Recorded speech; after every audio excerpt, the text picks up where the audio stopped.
Je suis responsable du service partenariat et valorisation de la délégation Île-de-France Gif-sur-Yvette. J'ai la chance d'occuper ce poste au sein de la plus importante délégation régionale du CNRS. La délégation est implantée sur le territoire de Paris-Saclay, qui est un cluster économique et scientifique d'envergure internationale. Avec ses 130 laboratoires de recherche et ses 4000 agents, elle représente à elle seule 14% du potentiel scientifique du CNRS. Nos laboratoires travaillent dans tous les champs de la connaissance, avec des thématiques très actuelles comme le climat, le quantique ou l'intelligence artificielle. Nous avons donc l'opportunité de travailler avec de très nombreux talents. Cela rend notre travail passionnant et enrichissant. Sur le territoire, nous collaborons avec deux partenaires majeurs et particulièrement prestigieux que sont l'Université Paris-Saclay, classée 14e au classement de Shanghai, et l'Institut Polytechnique de Paris. Ces deux partenaires d'exception ont été créés récemment. Dans le cadre de mes missions, j'ai pu accompagner cette transformation de grande ampleur qui a débuté par l'obtention d'un IDEX en 2012. Le service partenariat et valorisation accompagne les chercheurs dans le montage de projets de recherche pour obtenir des financements nationaux, européens ou internationaux. Nous les accompagnons également dans leur partenariat avec des industriels et bien évidemment dans la valorisation des résultats issus de la recherche. Nos missions sont fondamentalement axées sur la protection de la propriété intellectuelle et sur l'ingénierie de projet.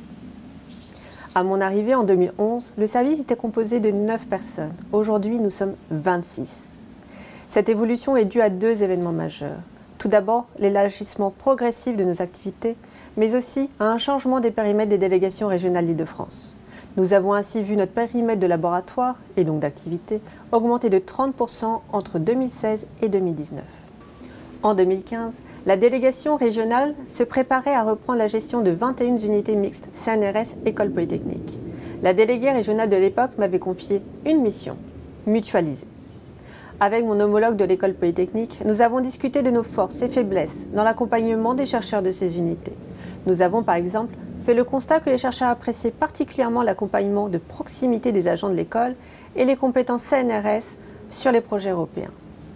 Nous avons donc décidé de mixer une partie de nos équipes pour créer ce que nous avons appelé la plateforme mutualisée de valorisation.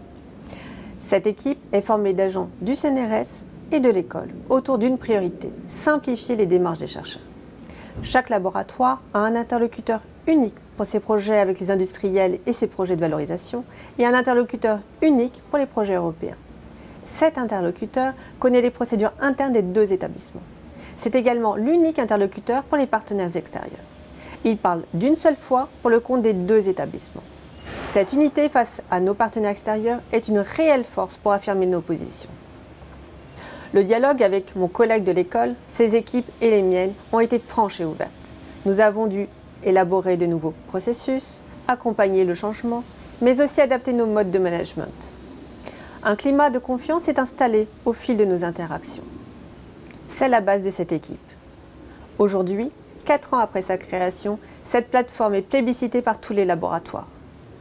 La création de la plateforme mutualisée de valorisation est une aventure humaine qui a permis de faire évoluer nos pratiques dans une démarche d'amélioration et de simplification au bénéfice des laboratoires.